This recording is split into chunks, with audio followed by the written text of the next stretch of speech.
వరంగల్ తూర్పు నియోజకవర్గంలోని 39వ డివిజన్లో శాఖారాశికుంట విద్యానగర్లో సీసీ రోడ్డు పనులను మాజీ ఎమ్మెల్సీ కొండా మురళీధరరావు శంకుస్థాపన చేశారు. ఈ సందర్భంగా మాజీ ఎమ్మెల్సీ కొండా మురళీధరరావు మాట్లాడుతూ వరంగల్ నగరాన్ని అభివృద్ధి పదంలో నడిచే విధంగా తీర్చిదిద్దామని తెలిపారు. బడుగు బలహీన వర్గాల జీవితాల్లో వెలుగులు నింపేందుకే కాంగ్రెస్ ప్రభుత్వం ప్రత్యేక శ్రద్ధతో సంక్షేమ పథకాలను అమలు చేస్తుందని అన్నారు. కాంగ్రెస్ పేదల ప్రభుత్వం అని, పేదలకు సంక్షేమ పథకాలు అందించడమే కాంగ్రెస్ ప్రభుత్వ లక్ష్యమని తెలిపారు. ముఖ్యమంత్రి రేవంత్ రెడ్డి, మంత్రి కొండా సురేఖ నాయకత్వంలో వరంగల్ తూర్పు నియోజకవర్గంలో అన్ని వర్గాల ప్రజలకు సమన్యాయం చేయటమే లక్ష్యమని మాజీ ఎమ్మెల్సీ కొండా మురళి తెలిపారు. రాష్ట్రాన్ని గత ప్రభుత్వం అప్పుల కుప్పలుగా మార్చి ముఖ్యమంత్రి రేవంత్ రెడ్డి రాష్ట్రాన్ని అభివృద్ధిలోకి తీసుకెళ్తున్నారని, గత 10 సంవత్సరాలుగా అధికారంలో ఉన్న బీఆర్ఎస్ ఏ ఒక్కరికి కూడా న్యాయం చేయలేదని, కానీ ప్రజాప్రభుత్వం వచ్చాక ప్రతి ఒక్కరికి న్యాయం జరుగుతుందని కొండా మురళి తెలియజేశారు. రెండు ఫౌండేషన్లు వేయడం జరిగింది. నిజంగా కూడా ఇక్కడ చాలా ఇబ్బందికరమైన పరిస్థితి. నేను గత ఇదివరకు వర్షాలు పడ్డప్పుడు వచ్చి చూడడం జరిగింది. ఒకటే మాట చెప్తున్నా, మేము మాట తప్పం, మడవది కొంచెం. ఈరోజు మీరు చూసిండ్రు, కాంగ్రెస్ ప్రభుత్వం వచ్చిన తర్వాత సోనియా గాంధీ గారు, రాహుల్ గాంధీ గారి నాయకత్వంలో ఈరోజు రేవంత్ అన్న ముఖ్యమంత్రిగా మనం ఏం చెప్తే అవి శాంక్షన్ వాళ్ళు చేయడం జరుగుతున్నది. ఈరోజు బొందివాగు ప్రాజెక్టు కూడా మీకు పూర్తి అయిపోయిన తర్వాత నీళ్ళు వచ్చే సమస్య ఇటు ఉండదు. కంపల్సరిగా అన్నకే వెళ్ళిపోతాయి. ఆ నుంచి పైనుంచి వచ్చే నీళ్ళు ఉన్నాయో అవన్నీ కూడా మీకు తాకకుండా చక్కగా వెళ్ళిపోయే కార్యక్రమం ఉంటుంది. మీరు చూసిండ్రు, మేము మాట ఇదివరకు ఇచ్చినాం, 2 అన్నారు. ఇప్పుడు మిగతా తల్లి అక్కడి నుంచి చెప్పింది నాకు,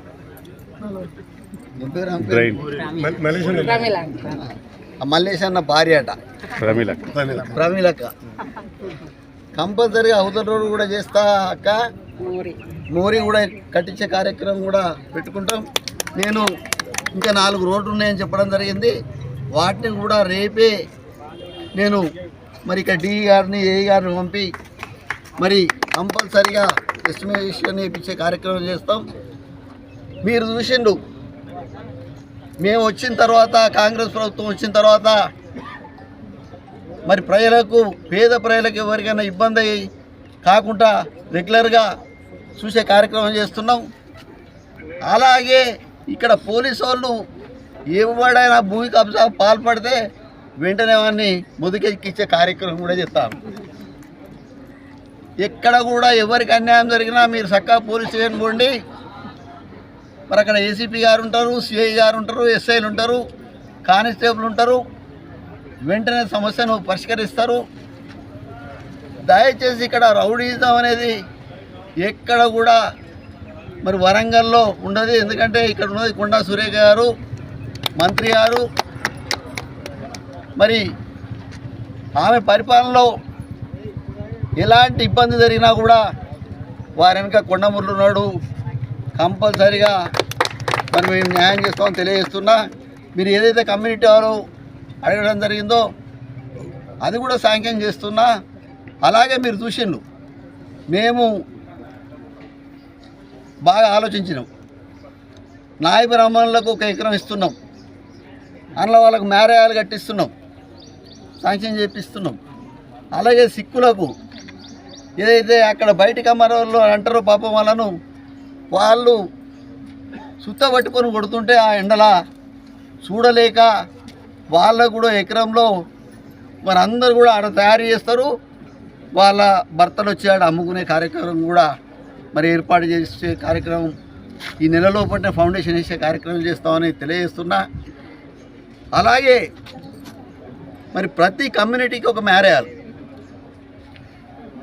ప్రతి కులానికి. ఎందుకంటే పెళ్లి చేసుకుంటూ మన దగ్గరికి వస్తాను, ఆడ జర తక్కువ చెప్పి అన్న అంటాను. ఫంక్షన్ హాల్ ఇదంతా వెళ్ళేందుకు అని నేను కొండా సురేఖ గారు ఆలోచించి కంపల్సరీ అందరికీ ఫంక్షన్ హాల్ కట్టించే, అన్ని కులాలకు కట్టించే కార్యక్రమం చేస్తున్నాం. అలాగే మీరు చూసిండ్రు, నేను ఒక ముస్లిం వారు చనిపోతే నేను పోవడం జరిగింది. ఆ రోజు లారీ ఆ సందులో పడతలేదు. వాళ్ళు ఎందుకు వెయిట్ చేస్తుండో నాకు అర్థమవుతలేదు. అప్పుడు ఆలోచించిన, మరి వీళ్ళకు వెంటనే ఆఖరి సఫారీ చనిపోయిన తర్వాత ఆఖరి సఫారీ 2 ఇవ్వడం జరిగింది. మరి వారికి ఫ్రీగా ఇలా వాళ్ళ ఖర్చులు కూడా డీజిల్ ఖర్చుల కానీ మొదలు పెడితే మరి వాళ్ళకు జీతాలు కూడా డ్రైవర్లకు మరి నేనే ఇవ్వడం జరుగుతున్నది. కొండా సురేఖ గారు మంత్రిగా రేపు మళ్ళా వస్తుంది. మరి వారు కూడా సందర్శిస్తారు. ఇక 4 రోజులు అయిన తర్వాత కంపల్సరీగా ఏవైతే ఇబ్బందులు ఉన్నాయో ఆ ఇబ్బందులు ప్రతి డివిజన్లో నేను వారు కలిసి తిరిగి మరి సాంక్యం ఇబ్బంది ఉన్న కాడ సాంక్యం చెప్పించే పూర్తి బాధ్యత మేము తీసుకుంటామని తెలియజేస్తూ, మరి అలాగే సిద్ధం రాము, మరి అలాగే మన వాళ్ళందరూ కూడా కష్టపడి ఇక్కడ మెజార్టీ తెచ్చిండు. కొండా సురేఖ గారికి మరి మీకు ధన్యవాదాలు తెలుపుతున్నా. మరి అలాగే పార్టీలకు అతీతంగా మేము పార్టీలకు అతీతంగా ఉంటాం. నా పార్టీ అంటే బీదల పార్టీ. బీదోళ్ళు ఎక్కడైతే ఇబ్బంది పడతారో మరి అక్కడ కొండమూరులు వెంటనే వాళ్తాడు. మరి మీరు ఆలోచించాలి, కాంగ్రెస్ పార్టీ మరి టీఆర్ఎస్ అయితే రాదు, బీఆర్ఎస్ అయిపోయింది. అది బీజేపీ ముచ్చట మీకు తెలుసు. కాబట్టి కంపల్సరీగా ఇంకా 20 ఏళ్ళు మేమే కాంగ్రెస్ పార్టీ అధికారంలో ఉంటాం. కాబట్టి డెవలప్మెంట్ చేసే కార్యక్రమం కూడా మేమే, సోనియా గాంధీ, రాహుల్ గాంధీ మరి వారి తరఫున మేము ఇక్కడ చేస్తామని తెలియజేస్తూ ముగిస్తున్నాం.